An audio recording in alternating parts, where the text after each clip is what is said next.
meditation on the impersonality of the body. Explanation and instruction. The first step is to study. This evening we are going to discuss the impersonality of the body, which is about the reflection on the different parts of our own body. Afterwards, we will meditate on that. In the olden days, the analysis was done in this way. The body was divided into 32 parts. We shall divide these into 6 groups according to the tradition. They are: Group 1, head hair, body hair, nails, teeth, and skin. Group 2, flesh, sinews, bones, marrow, kidneys. Group 3, heart, liver, intestines, spleen, and lungs. Group 4, bowels, stomach, undigested food, feces, and brain. Group 5, bile, phlegm, pus, blood, sweat, and fat. Group 6, tears, lymph, saliva, nasal mucus, oil of the joints, and urine. There are other ways of grouping these, which I think work equally well for our purpose. It is important to know these parts of the body by name so that one can meditate on them through mental recitation without the assistance of reading or listening. Not only that, one should also note their color, shape, location, and their relation to other parts of the body, in terms of both similarity and dissimilarity. One should even know the actual order of each part. It involves some degree of basic anatomical study to meditate on different parts of body effectively. We can understand the remark of the great commentators of Pali texts that state that to learn about these 22 parts of body in the way we have discussed would take weeks or even months. It is very much an analytical procedure in its own way. To make this type of meditation a principal practice, one has to meditate on one group at least for 15 days, dividing it into 3 steps, each lasting for 5 days. First, one should begin according to the order I have given, and reverse it after 5 days, meaning meditate on the reverse order, which makes the second step.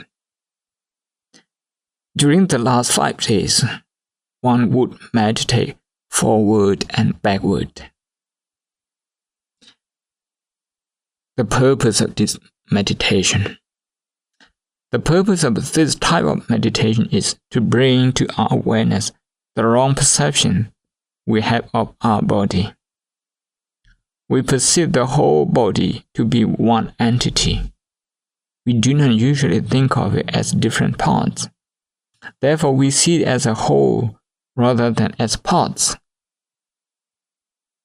When we see it as an entity, we come to differentiate each body as a specific person.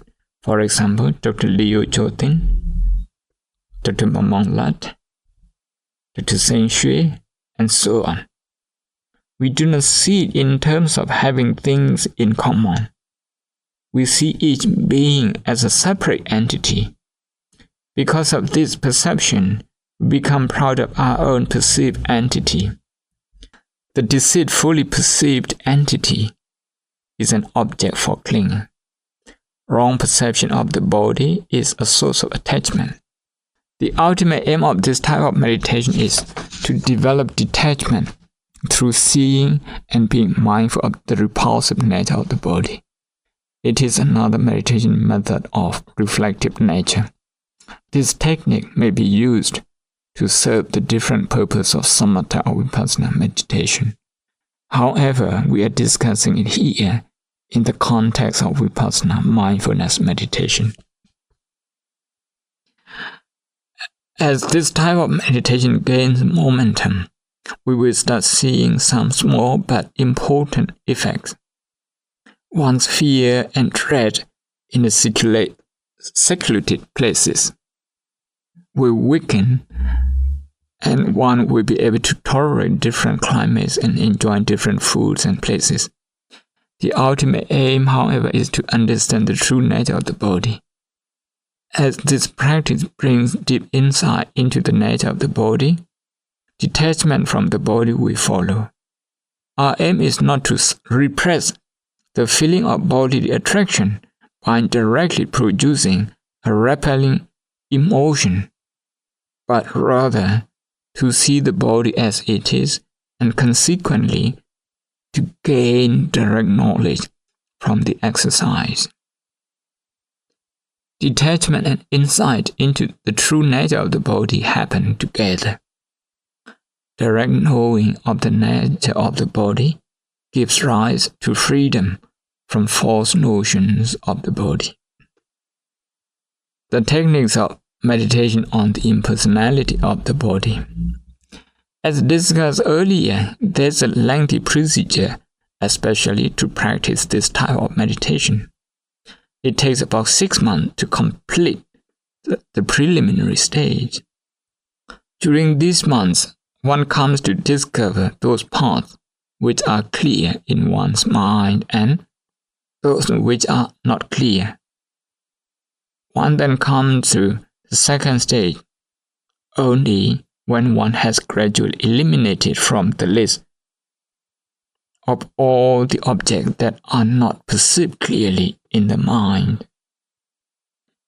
Certain parts may be clear to some meditators, but not to others. So this is where people become different and individual. The process of eliminating goes on until the clearest object is found. Afterwards, one begins focusing on that object alone, until one can effectively control one's mind to apply it to a chosen object without any difficulty. From here, one pursues it earnestly so as to acquire a well-developed understanding. One comes to a point where one has to choose either samatha or vipassana meditation to progress further. 32 parts of body are placed in 6 groups according to their approximate nature. Some belong to the outer part and are dried. Some are situated in the abdominal region, and some are of a fluidic nature. Yet others are more of the characteristic of the earth element, which is hardness. They have been classified in this way for a purpose. The traditional practice starts from the first group and then expands to include all groups eventually. There have also been many modifications to this method over the centuries, especially where the practice has been unbroken. The most venerable Taungpulu Sayardaw, one of the most famous meditation masters that Burma has produced the last century, has some wonderful methods of meditation on different parts of body. He was a close friend of another famous meditation master from Burma, Mahasi Sayardaw. I used to try one of such modified methods that is said to have an effect on gastric problems. I chose to try this as I have a gastric ulcer and my stomach produces more gas. I found that it could control gas within a few minutes, bringing calm and concentration. This method is a technique which differs from what we have discussed. It still includes, of course, 5 parts: small and lower intestine, undigested food, feces, and brain.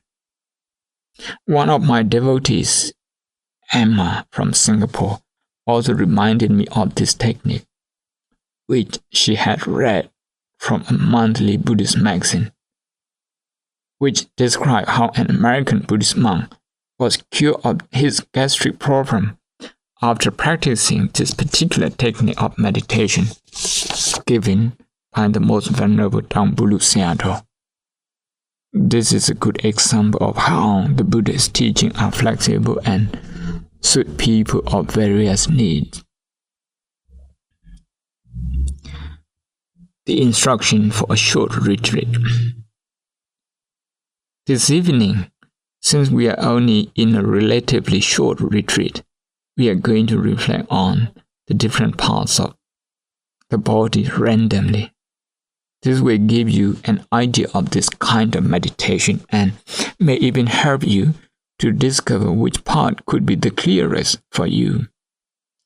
I found this technique most useful for those who have not learned about all the 32 parts in details as required in the Pali commentary. We shall focus first on bones, beginning with the skull. Do not include the hair, skin, blood, and muscle yet. Just leave them for a while. Just trying to see the skull without the eyes, the muscles, the nerves, the skin. Then come down to your shoulder and then the arms. Trying to see only the bones without the muscles, flesh, sinews, blood, or even the nails. You then go right down to your toes. You form your body only in bones. There are small bones in your legs and feet. Trying to see them. Sweep down slowly. Then come back to the skull again. Trying to see the body in the skull and bones only. Now, after that, trying to see the joints in various regions of your body, like in your neck, shoulder, elbows, wrists, etc.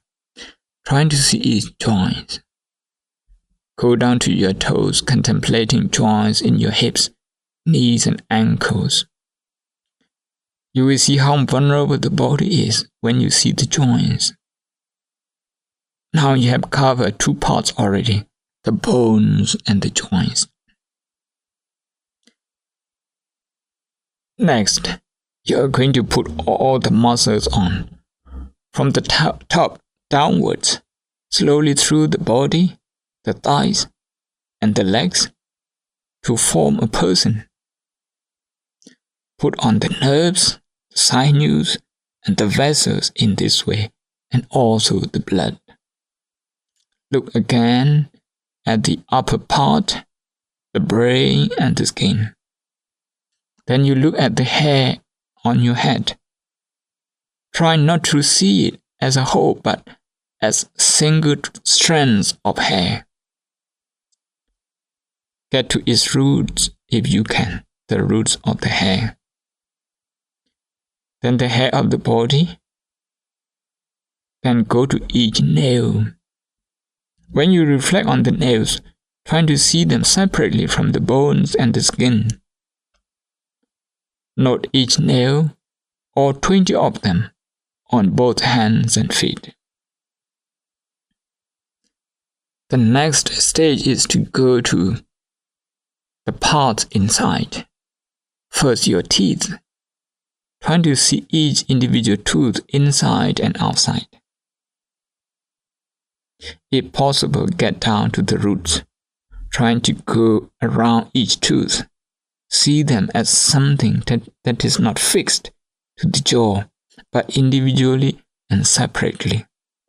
The idea is to see the different parts which fit together to make a person. Inside the mouth, you also have the saliva and the sputum to observe. To go further down inside into the internal organs, you have the heart, the lungs, and the liver. I think being doctors, you have an advantage here. I do not know whether or not you will get frightened. This is a kind of mental operation. You use your mind to go through different parts of your body. You see the stomach, intestines, new food, the waste, and all. Trying to see them individually. As you see them, you name them repeatedly. Choose at least 10 different parts. The scriptures say that you should choose at least 5. Nevertheless, here I think it's nice to choose about 10 and make a list. You go down this list and then up again. You repeat this list a number of times. If you choose the internal organs, you can choose the heart, lungs, liver, kidneys, stomach, and intestines. If you choose the bones, it's important to also include joints. If you choose the blood vessels, it has to be also with blood and muscles. If you choose hair, it is helpful to bring in the teeth and nails. There are many things from which to choose. You can even choose tears.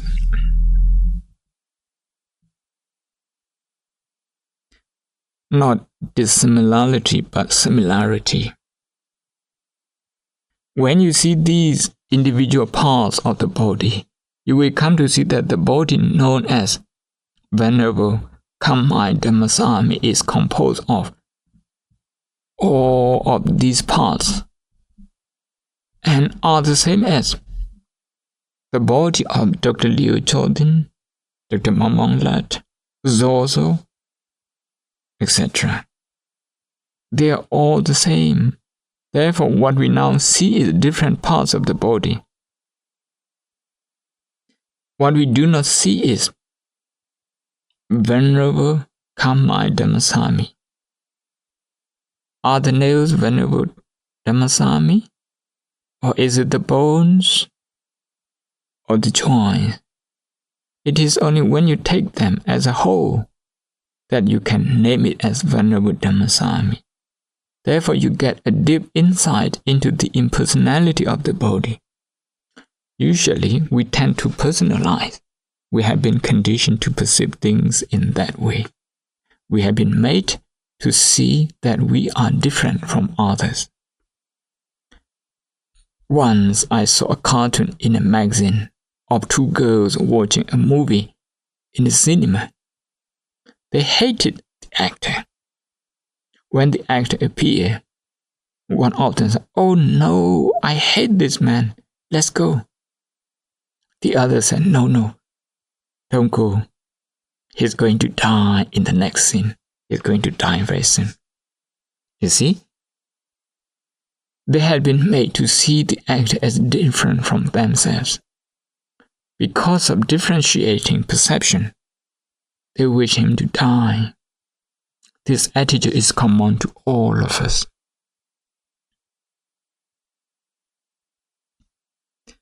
When we were young and we fell on the ground, we would cry and blame the ground. I'm not sure whether I did or I did not, but I saw such action